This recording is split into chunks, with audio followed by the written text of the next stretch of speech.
Kahapon itinuro ko sa inyo kung paano ko gumawa ng mga design.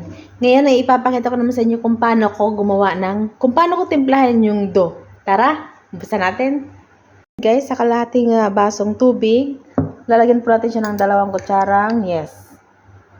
Sa 2. Kaso naman yes, lagyan din ng konting asukal para madali siyang mag-bubbles. Tapos haluin lang natin. Hintayin lang muna natin siya guys na mag-bubbles. Maya mag-bubbles na yan. Umpisa na po natin ang timpla. Papakita ko po sa inyo. Ito na po yung yes na binabad natin. Ihulog lang po natin dito. Guys, ng yes, ihulog nyo rin yung 3 itlog. Ng vanilya. Tapos po, lagyan natin ng asukal na 2 pinsyal.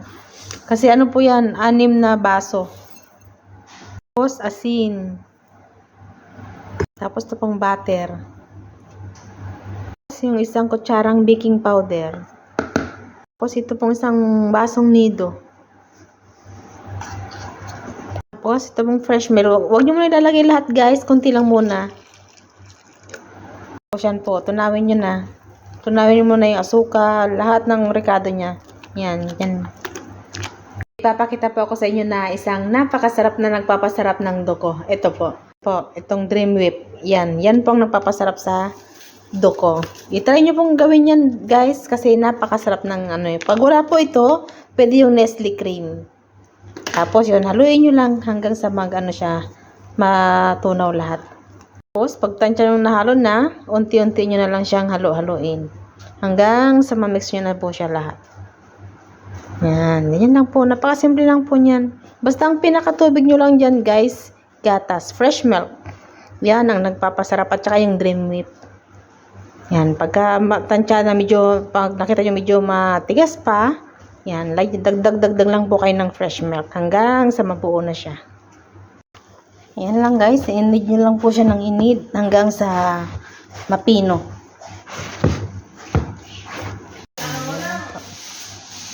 Guys, silipin natin kung umalsa na. Yan, umalsa na siya. Ngayon, ang gawin natin guys, i-push ulit natin siya. Tapos, hayaan ulit natin siya na umalsa ulit. Yan, i-push nyo lang po ng i-push. Tapos, hayaan nyo ulit siya. Pag alsa niya, saka natin siya ininit. Yan. Ganyan po para maganda po yung pagkakano niya. Yan. Yan. Yan. Tapos, i-rest po ulit natin siya. Ngayon, sisilipin natin ulit yung pinalsa ko. Kasi ngayon, pwede na natin siyang init. Ayan na siya guys. Ayan. Yan na po siya. Pwede nyo na po siyang inid kahit anong style lang gusto nyo. Ayan, mag-umpisa na po ako mag-knead ng aking tinapay. Yan po yung aking paggawa ng dough. Kayo nang bahala kung anong gusto nyong style o anong design. Ito po yung isang nagawa ko guys. Yung sater. Olive oil lang yan tsaka sater. I-mix nyo, tapos ipahid nyo lang dyan. Kaya i-press nyo para umano yung sater sa ilalim. Yan. Yan po yung isang nagawa ko.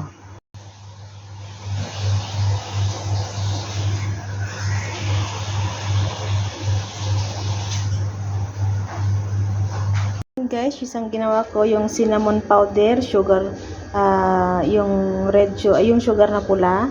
Minix ko lang yun, tapos yan, pinalaman ko dyan, niroll ko, tapos yan, nilagay ko siya dyan sa yanera.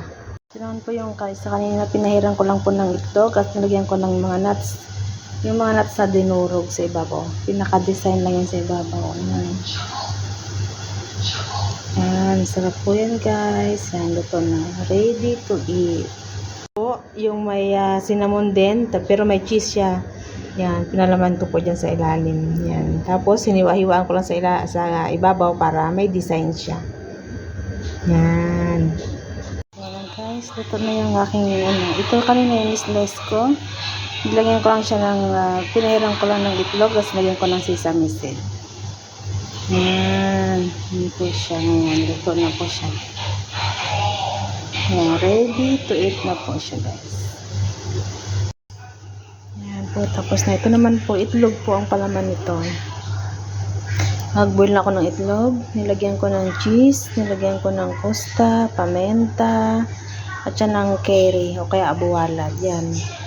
I-slice nyo lang po yung itlog ng cubes. Tapos yun, lagyan ng pamenta, asin, yung Costa o Nestle cream, at saka ng curry cheese. Yun lang po nilagay ko dyan guys. Yan. Try nyo, sarap po yan.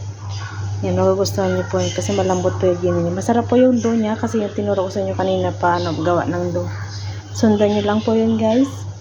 Yan ang magiging niya, resulta. Napakasarap at napakalambot ng dough niya.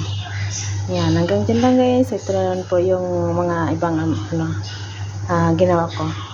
Ito naman po, mozzarella po ang laman niya sa ilalim. Tapos, pinahiran ko lang ng itlog sa ibabaw. Tapos, lagyan ko lang ng mga nuts. Ito, ganun din. Mozzarella din ang palaman niyan sa ilalim. Tapos, nilagyan ko lang ng itlog at saka sesame seed naman. Yan, para maiba naman siya. Pinaka-design niya na mozzarella po yan. Yan, ito na po lahat ng aking mga recipe for today. Yan. Kaya pong bala ko anong gusto nyong palaman. Kaya na may mahilig. Basta ilang po yung mga pinagagawa ko.